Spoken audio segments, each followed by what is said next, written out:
Olá! Quero dar as boas-vindas a todos para a nossa conversa de hoje. Nós vamos mergulhar em um tema que, na minha opinião, transcende a simples produtividade. Vamos falar sobre uma habilidade fundamental para navegar e, mais do que isso, para prosperar na complexidade da vida acadêmica e profissional do século XXI. O que vamos discutir aqui não é um novo aplicativo ou um truque para gerenciar e-mails. É uma mudança de paradigma. É sobre como podemos finalmente tomar as rédeas do fluxo incessante de informações que nos bombardeia diariamente. A meta: pensar com mais clareza, aprender com mais profundidade e, no fim das contas, destravar um potencial criativo que muitas vezes nem sabemos que possuímos. Agora, sejamos francos. Quem aqui nunca se sentiu exatamente assim? Afogado. É uma imagem forte, mas precisa. É aquela sensação de estar com a alma pelo pescoço, tentando respirar em meio a um oceano de dados. É a ansiedade sutil, mas constante, que vem daquela janela do navegador com 30 abas abertas, cada uma guardando um artigo, um vídeo, um relatório que a gente precisa ver. É a frustração de olhar para um livro que lemos, cheio de marcações e destaques, e perceber que não lembramos de quase nada do que foi marcado. E para quem está na vida universitária, isso é ainda mais intenso, não é? A pressão para absorver e lembrar de tudo para uma prova, para aquele seminário importante, para o bendito TCC. Essa sobrecarga não é uma imaginação, é a condição padrão do nosso tempo. É um afogamento digital. E essa sensação, esse estado de afogamento tem um nome. Tiago Forte, o criador do sistema que vamos dissecar hoje, o batizou de exaustão por informação. E os sintomas, como vemos na tela, são universais e certamente familiares para muitos. Aquela pulga atrás da orelha, a ansiedade de que esquecemos alguma coisa crucial, o tempo precioso que escorre pelos dedos enquanto procuramos um arquivo, uma anotação, um link que jurávamos ser salvo em algum lugar, e o que talvez seja o mais doloroso, aquelas ideias geniais que surgem no chuveiro, no ônibus e que, por não serem capturadas, evaporam como fumaça. O resultado disso é uma dificuldade tremenda de se concentrar no que realmente importa, no trabalho que exige profundidade. A gente acaba se sentindo um eterno consumidor de informações, rolando telas infinitamente, em vez de um criador, alguém que produz algo de valor. E isso não é apenas um sentimento. Uma pesquisa da Microsoft revelou um dado assustador. Um profissional médio gasta 76 horas por ano, apenas procurando arquivos e informações perdidas. Vamos colocar isso em perspectiva. São quase 2 semanas de trabalho de 8 horas por dia. É mais tempo do que se passa em uma disciplina inteira na faculdade. Isso não é uma falha de caráter ou de memória. Isso valida o que sentimos. É um problema do sistema em que vivemos e precisamos de um sistema para combatê-lo. E a solução que vamos explorar hoje é justamente essa: a construção de um segundo cérebro. Vamos entender bem o que isso significa. Não estamos falando de um HD externo gigante ou de uma pasta bagunçada na nuvem. Um segundo cérebro não é um depósito de lixo digital. A ideia é muito mais profunda. Pense nele como uma extensão da sua própria mente. Um sistema fora da sua cabeça, mas totalmente confiável, projetado não apenas para armazenar, mas para conectar ativamente tudo aquilo que a gente aprende, pensa e deseja criar. O nosso cérebro biológico é fantástico para ter ideias, mas péssimo para guardar informações detalhadas. Ele esquece, é a natureza dele. Um segundo cérebro, por outro lado, tem memória perfeita. Ele transforma a tecnologia, que muitas vezes é a fonte da nossa distração, em uma verdadeira parceira de pensamento. É o lugar onde as ideias não morrem, mas esperam pacientemente para serem conectadas e transformadas em algo novo. Agora, o que torna essa metodologia tão poderosa e, na minha visão, tão humana, é a sua origem. O sistema do segundo cérebro não foi concebido em uma sala de reuniões de uma startup do Vale do Silício, nem em um laboratório de neurociência. Ele nasceu de algo muito mais visceral, uma crise pessoal profunda. Nasceu da necessidade, da dor, da busca por uma solução para um problema de vida ou morte. E é exatamente por isso que ele é tão prático e tão eficaz. A história do Tiago Forte é a espinha dorsal de todo o sistema. No início dos anos 2000, ainda jovem, ele foi acometido por uma doença crônica na garganta que, entre outras coisas, afetava sua capacidade de falar. Para qualquer um, isso já seria terrível, mas para um jovem no início da vida adulta foi devastador. Ele se viu perdido em um sistema de saúde fragmentado, com pilhas de exames, laudos e opiniões médicas espalhadas em diferentes lugares, sem conexão entre si. Foi nesse momento de desespero que ele teve uma revelação. Ele percebeu que precisava se tornar o gerente de projeto da sua própria saúde. Ninguém mais faria isso por ele. Então, ele começou um trabalho meticuloso. Digitalizou cada página, cada exame, cada anotação de consulta, cada artigo científico que encontrava sobre o assunto. Ele centralizou tudo em um único lugar. E ao fazer isso, algo mágico aconteceu. Ele começou a enxergar padrões que nem os especialistas, com suas visões isoladas, conseguiam ver. Ele percebeu a conexão entre sua condição física, seu estado mental e seu ambiente. Ele transformou um caos de informações desorganizadas em insights que podiam ser colocados em prática. Foram essas anotações, esse sistema embrionário, que o guiaram no caminho para a recuperação. E ele percebeu, se esse sistema funcionou para o problema mais complexo da sua vida, sua própria saúde, ele poderia funcionar para qualquer outra coisa. Ele o aplicou na faculdade, onde se formou com louvor, aplicou no seu trabalho como voluntário na Ucrânia e mais tarde no ambiente ultracompetitivo do Vale do Silício. O sistema não nasceu para ser produtivo, nasceu para sobreviver e depois para prosperar. Então, como a gente efetivamente constrói esse sistema? O nosso roteiro de hoje é um mapa para essa construção. Já entendemos o problema, o dilúvio de informações. Agora, vamos mergulhar na parte prática, nos 4 passos fundamentais do método que formam o acrônimo CODE: capturar, organizar, destilar e expressar. Por fim, vamos ver como transformar tudo isso em um hábito sólido e sustentável, uma prática para a vida toda. Este é o caminho.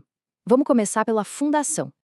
O primeiro passo de todos, a fundação, é a captura. E aqui, logo de cara, precisamos de uma mudança fundamental de mentalidade. A maioria de nós age como um acumulador digital. A gente salva tudo, artigos, links, fotos, memes, com a esperança de que um dia aquilo vá ser útil. O resultado é um HD cheio e uma mente vazia. O objetivo aqui é o oposto, é se tornar um curador de conhecimento. Pensemos no curador de um museu. Ele tem acesso a um acervo gigantesco, com milhares de peças. Ele não expõe tudo. Ele seleciona com extremo cuidado apenas as peças mais significativas, aquelas que juntas contam uma história coesa e poderosa. A nossa tarefa na captura é a mesma, sermos seletivos, capturando apenas aquilo que ressoa conosco em um nível mais profundo, aquilo que nos intriga, nos inspira ou nos desafia. E não há exemplo melhor disso do que o de uma das maiores artistas da nossa época. Taylor Swift é uma mestra da captura. Ela não se senta em um estúdio esperando a inspiração divina aparecer. Ela vive com o aplicativo de notas do celular sempre à mão. Ela está constantemente capturando fragmentos do mundo ao seu redor. Uma frase que ouviu em uma conversa, um pensamento aleatório sobre relacionamentos, uma imagem poética que lhe veio à mente. Ela mesma disse que a música Blank Space, um de seus maiores sucessos, foi construída como um quebra-cabeça, juntando as melhores anotações que ela havia feito nos 2 anos anteriores. Isso nos ensina uma lição valiosíssima. A criatividade não é um raio que cai do céu. Ela é o resultado de um processo contínuo de coletar pequenos blocos de construção, pequenas ideias e depois, no momento certo, montá-los de uma forma nova e interessante. Para um estudante, isso significa ver cada aula, cada livro, cada conversa com o professor como uma fonte de matéria-prima para o seu próprio trabalho. Certo, mas se não é para salvar tudo, como decidir o que vale a pena capturar? Aqui estão 4 filtros bem simples para nos guiar. Primeiro, isso me inspira. Se uma citação, uma história ou uma imagem acende algo dentro de nós, nos dá um gás, vale a pena guardar. Precisamos de um arsenal de inspiração. Segundo, isso é útil. Pode ser algo puramente prático, um tutorial de como fazer uma citação AEBNT, um gráfico com dados importantes para uma pesquisa ou uma receita. Se pode poupar trabalho no futuro, capture. Terceiro, isso é pessoal. As nossas próprias reflexões, as lições que aprendemos com nossos erros, as memórias. Essa é a fonte de conhecimento mais original que existe. Ninguém mais no mundo tem acesso a isso. E o quarto critério, que para mim é o mais poderoso, isso é surpreendente. O grande teórico da informação, Claude Shannon, disse que informação é, por definição, aquilo que nos surpreende. Se uma ideia apenas confirma o que já pensávamos, ela não tem muito valor. Mas se ela desafia uma crença, se nos faz dizer, uau, eu nunca tinha pensado nisso, essa ideia tem o poder de nos transformar. Capture-a imediatamente. No final das contas, a regra de ouro é confiar na intuição. Se algo ressoa, se parece importante por algum motivo que nem sempre conseguimos explicar, capture. Para afinar ainda mais esse filtro de captura, podemos pegar emprestado uma técnica genial do físico Richard Feynman, ganhador do Prêmio Nobel. Feynman não saía por aí lendo coisas aleatoriamente. Ele mantinha constantemente em sua mente uma lista de cerca de 12 problemas favoritos. Eram as grandes questões da física que o fascinavam, os enigmas que ele mais queria resolver. Toda vez que ele encontrava uma nova informação, uma nova técnica, um novo artigo, ele mentalmente testava aquela informação contra cada um dos seus 12 problemas para ver se ela oferecia alguma nova pista. Isso é uma estratégia espetacular para qualquer estudante. Pense nisso. Quais são as 10 ou 12 grandes perguntas que te movem na sua área de estudo? Um estudante de direito pode ter perguntas como: Qual o limite entre liberdade de expressão e discurso de ódio? Um de engenharia? Como podemos criar materiais de construção 100% sustentáveis? Ter essa lista transforma o aprendizado de uma atividade passiva, de apenas receber conteúdo, em uma caça ao tesouro ativa e com um propósito claro. Pois bem, essa foi a base de tudo, a captura. A ideia central aqui é a mudança de mentalidade de um acumulador para um curador. Não se trata de quantidade, mas de qualidade. Usando filtros como inspiração, utilidade e especialmente a surpresa, e guiado por nossas grandes questões, como Feynman nos ensinou, a gente começa a coletar apenas a matéria-prima de mais alto valor. Com essa fundação estabelecida, podemos passar para o próximo passo. Como dar estrutura a tudo isso? Ok, capturamos algumas ideias, artigos, anotações. E agora, qual o próximo passo? Entramos na segunda letra do nosso método, o O de organizar. E é aqui que a grande maioria das pessoas comete um erro fundamental, um erro que sabota todo o esforço. Nós tentamos organizar nossas informações como se estivéssemos montando uma biblioteca. Criamos pastas por tópicos: psicologia, finanças, marketing, história do Brasil. Parece lógico, não é? Mas há um problema fatal nesse modelo. A vida real não acontece em tópicos estanques. Os nossos projetos e desafios são multidisciplinares. Um TCC sobre neurociência do consumo, por exemplo, vai usar informações de neurociência, de marketing, de psicologia. Se as notas estiverem em pastas separadas, a conexão entre elas nunca vai acontecer. A proposta aqui é uma mudança radical. Pare de construir uma biblioteca onde o conhecimento fica parado na prateleira e comece a construir uma oficina.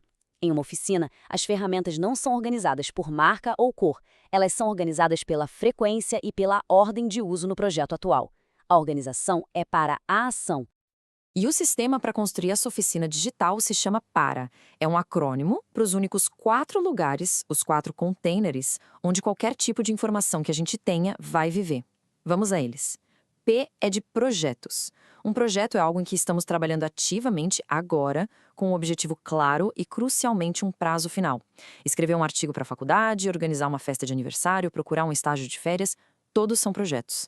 A é de áreas. Áreas são as grandes esferas da nossa vida que exigem um padrão de manutenção constante, mas que não têm um fim. Saúde, finanças, relacionamentos, carreira são áreas de responsabilidade. R é de recursos. Aqui, sim, entram os tópicos de interesse que não estão ligados diretamente a um projeto ativo ou a uma área. É a nossa biblioteca pessoal de curiosidades.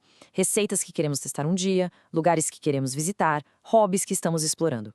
E por último, A de arquivos. É para onde vai tudo das outras 3 categorias que se tornou inativo. Projetos concluídos, áreas que não são mais uma responsabilidade, recursos que não interessam mais. A genialidade do PARA está na sua simplicidade e na sua universalidade. Qualquer pedaço de informação, de um e-mail a uma tese de doutorado, pode e deve caber em uma dessas 4 categorias. O ponto que, historicamente, gera mais dúvidas no sistema PARE é a distinção entre projetos e áreas. E é uma distinção vital. Então vamos deixar isso bem claro. A pergunta de ouro para diferenciar os dois é: isso tem uma data para acabar? Se a resposta for sim, é um projeto. Se a resposta for não, é uma área. Vejamos os exemplos na tela pensando na vida de um estudante. Escrever o TCC é um projeto. Tem um começo, um meio e um fim. Quando for entregue e aprovado, acabou. Preparar o seminário de Sociologia também é um projeto. Acontece na semana que vem e depois termina. Por outro lado, saúde e bem-estar é uma área. Ninguém chega um dia e diz: pronto, concluí minha saúde. É algo que se mantém, que se melhora continuamente. Finanças pessoais é a mesma coisa. É uma área de responsabilidade contínua. Agora, dentro da área finanças pessoais, pode existir um projeto chamado Juntar Dinheiro por Intercâmbio, que tem um prazo. Percebem a relação? As áreas são o contexto, os projetos são as ações concretas que movem essas áreas para frente. Organizar dessa forma coloca o foco total no que é mais ativo e urgente, os projetos. E aqui está a chave para fazer o PARA funcionar a longo prazo. Ele não é um sistema de arquivamento estático. Não é para organizar uma vez e nunca mais mexer. Pelo contrário, é um sistema de produção. Ele é dinâmico, é vivo. A informação flui constantemente entre as categorias. Uma ideia pode nascer em recursos sobre um tópico de interesse. Quando decidimos transformar essa ideia em um trabalho de faculdade, a gente cria uma pasta nova em projetos e move as notas relevantes para lá. E o mais libertador: quando o projeto termina, a pasta inteira, com todas as suas notas e arquivos, é movida com um único rachar de mouse para a pasta arquivos. Tiago Forte conta uma história ótima sobre isso. Quando ele ensina um método, ele muitas vezes pega todos os arquivos antigos da pessoa, de anos e anos de bagunça digital, cria uma pasta chamada Arquivo, com a data de hoje, e joga tudo lá dentro, deixando a área de trabalho da pessoa limpa. O pânico inicial dos alunos é real, mas ele diz que, invariavelmente, ninguém nunca volta para aquela pasta antiga para organizar. Por quê? Porque as pessoas querem criar o futuro, não gerenciar o passado. O sistema para nos dá permissão para focar no que importa agora. Resumindo essa segunda etapa, a organização. A grande virada de chave é abandonar a mentalidade de bibliotecário e adotar de um artesão em sua oficina. Usando o sistema para, organizamos a informação não por assunto, mas pela sua acionabilidade. Isso mantém nossos projetos ativos em primeiro plano, garantindo que as informações certas estejam sempre ao nosso alcance no momento em que mais precisamos delas. Agora que temos a matéria-prima capturada e organizada para a ação, precisamos refinar esse material.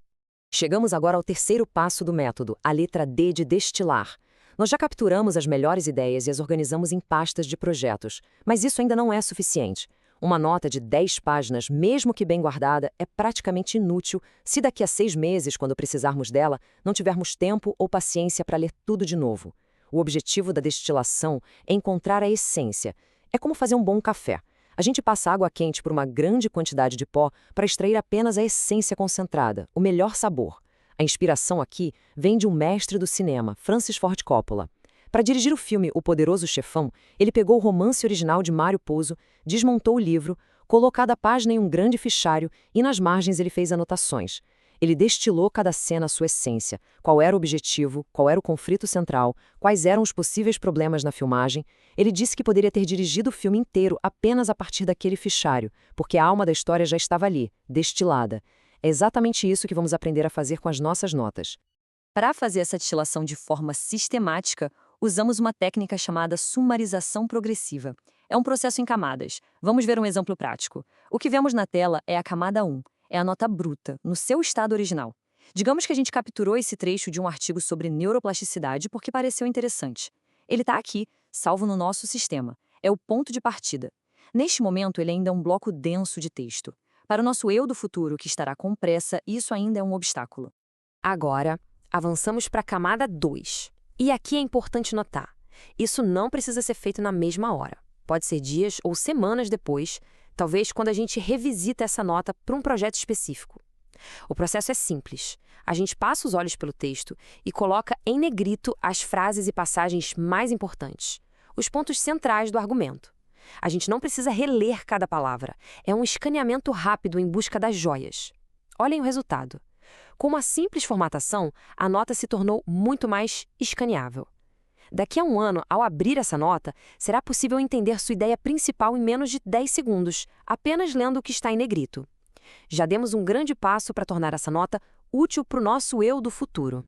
Para as notas que são realmente importantes, aquelas que são a espinha dorsal de um projeto, podemos adicionar a camada 3. O processo agora é ler apenas as partes que já estão em negrito e, dentre elas, usar um marcador para destacar o ouro puro, a essência da essência. Talvez seja a frase mais surpreendente, o dado mais impactante. Observem como a nota agora ganhou uma hierarquia visual clara. O nosso eu do futuro agora tem opções. Se ele tiver 5 minutos, lê o texto todo. Se tiver 30 segundos, lê só o que está em negrito. Se tiver apenas 5 segundos, ele lê o que está destacado e já captura a ideia mais crucial. Estamos projetando nossas notas para serem descobertas e compreendidas na velocidade do pensamento. Por fim, para 1% das nossas notas, as mais valiosas, os pilares do nosso conhecimento, podemos adicionar a camada 4. No topo da nota, a gente escreve um pequeno resumo executivo, com 1 ou 2 frases, mas usando as nossas próprias palavras. Esse ato de reescrever a ideia principal força o nosso cérebro a processar a informação em um nível muito mais profundo. Não é mais apenas a ideia do autor original, agora ela se tornou nossa. Esse resumo serve como um gancho mental. Ao fazer isso, a gente não está apenas arquivando informação, estamos construindo conhecimento. Estamos dialogando com as ideias, internalizando-as e preparando-as para serem usadas. Então, para recapitular a destilação, o objetivo é tornar nossas notas facilmente descobríveis e compreensíveis para o nosso eu do futuro. Usando a técnica da sumarização progressiva, camada por camada, transformamos notas brutas em pepitas de conhecimento concentrado, prontas para o passo final. E chegamos ao clímax do nosso processo, a última letra do método E de expressar. Capturar, organizar e destilar são os bastidores. A expressão é o palco. O conhecimento só atinge seu valor máximo quando é compartilhado. quando é usado para criar algo novo, para resolver um problema, para contribuir com uma conversa. É aqui que saímos do modo de consumo e entramos no modo de criação. A inspiração para essa etapa vem da extraordinária escritora de ficção científica Octavia Butler. Ela cresceu com muitas dificuldades, era disléxica e extremamente tímida. Mas ela tinha seus cadernos. Eram seu refúgio e sua ferramenta. Neles ela coletava fatos, esboçava mundos, desenvolvia personagens.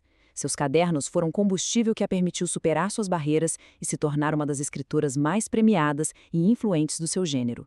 Suas anotações foram o que a transformou de uma consumidora de histórias em uma criadora de futuros. Esse é o nosso objetivo final. Mas como fazer essa transição para a expressão de forma consistente, sem depender apenas da sorte ou da inspiração? O segredo está em um conceito chamado pacotes intermediários. Pensem neles como peças de Lego. O erro que muitos cometemos é tentar construir um castelo de Lego de uma vez só, do zero. É paralisante. O caminho mais inteligente é, ao longo do tempo, ir criando pequenas peças, pequenos pacotes. Um parágrafo bem escrito, um resumo de um artigo, um slide com um gráfico interessante, uma lista de pontos para um argumento. Cada uma dessas pequenas unidades de trabalho é um pacote intermediário. É um bloco de conhecimento concreto e, o mais importante, reutilizável.